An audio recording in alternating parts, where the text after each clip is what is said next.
duwogol wajiba holko duwoɗa wajiba koko duwa ha gasi wajiba jaɓe sappo e goho jawharatul kamali wirdete noon Cheikh Tidiane wirdi hen ma on duuɓi ɗiɗi sahabaɓe almuɓe makko mbimo Cheikh Tidiane emin ñaaguima tawde jawharatul kamali sono wirdi e nelaɗo ina tawe emin ñaaguima duwaw momin duwoto tawa kadi omo tawa tawde jawharatul kamali gasi tan o yaha emin duwo emin ñaaguma duwaw duwide taw mo tawa beele mi ɓeydo jaɓe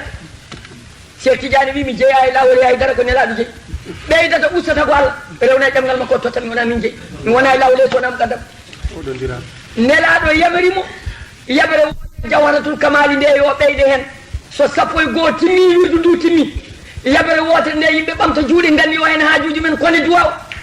ko fi hayati saykhuna kad zadu wahidatun fa zayduha saddadu biɗo noon o jeeya ko singuiɗ car hinno bugue tan musa biɗo jeeya ko maro min jiiɗani e dara ko datte mabɓe tan min mi jeeya babam jeeya tanam jeeya ko datte janan ƴeewo e moon ji ɓeyda waɗa hen waɗira ni ko ɗum caggal muɗum istilah waɓe no alhaji malik en e woɗɓe gadda goɗɗum so tawi en gayni en mbaɗi jaɓere en gayni subhana rabbika rabbil izzati amma yasifun ko ɓuurani inna allaha wa malaikatu yusalluna ala nabi ko ɓuurani ko Allah haali wona Cheikh Tidiane jeeyi wona goɗɗo jeeyi ko Allah haali o wino wattan wirdu o ya janggo sey an min al qur'an a jangi inna allaha wa malaikatu ko ɓuurani a jangi subhana rabbika rabbil ko ɓuurani jooɗa ɗo ni ñeñenda ko ni ne haala jimbi ɗum jeeyaka hen ni jeeyanoka hen ni jeeyaka hen hay jeeɗe hen jeeyaka hen duwa o jeeyaka hen ni sakana foɗude sakana dugde jeeyanoka hen jeeyaka e wirdu tawde en mbi inna allaha wa malaikatu en mbi subhana rabbika wirdu gasi belaɗo boyo ummo yalaw ɗum belaɗo haalde yo haal belaɗo ñamde walla yalde yo waɗ holko addi ɗo ni wadde nda kon ni ina ñeña nda kon ni ina haala jim kon ga ina ɗuma ga ina ŋaño gana fooɗa waare ina fooɗa leeɓon ne holla yimɓe wonko wawi ɗum wo ɗum ko nafata onon tampina diine tan oɗon gadda min ko jeeyaka hen sa yi mbiya jomum waɗi ni koko jeeyaka hen ala ko haali dugdude walla haɓde nde kaaki jannani oɗo ɓe dugde kaaki jannani eɗo kaɓa kaaki jannani ɓe jeeya ɓe jeyta yoɓe ka ɗum jomum hani ɗo sa wi subhana rabbika wirdu gasi sa wi inna allaha wa malaikatu wirdu gasi duwawu caggal o saɗa weela mbaɗa sa welaka mbasa wadde jeeyaka hen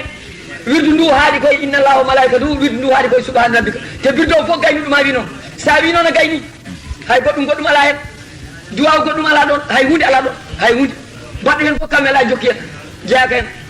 wirdu ndu ha tan koye subhana rabbika gasi sa wi subhana rabbika rabbil izzati amma yasifun wa salamun ala mursalin walhamdulillahi rabbil alamin walla inna allaha wa malaikatu haali a gayni a wattinɗoɗima hunde e qur'ana gasi wirdu ndu gasi sa jolama ñama sa jolama jara sa jolama kala sa jolama jaaha wirdu ndu gasi jooɗa ɗo ni ne waɗa jimɗi ne waɗa ɗum ɗo ko leltinde dawoɓe tan ko hay hunde ko hay hunde jeeyaka hen jeeyaka hen o tampini yimɓe saka oɗon jawɗon kaɓay jamaji oɗon dugde min komi nayibu min komi eliman hol nayibu ko woni nayibu ko woni eliman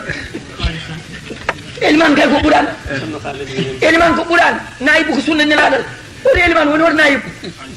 gara jamaji oɗon gaddani yimɓe ko jeeyaka hen ɓeene mbaɗa gam ɓe mbatta gona e jugdude o ko dugi ɗum dugde eɓe juulata ɓe ɓeene mbiya ɓe juulata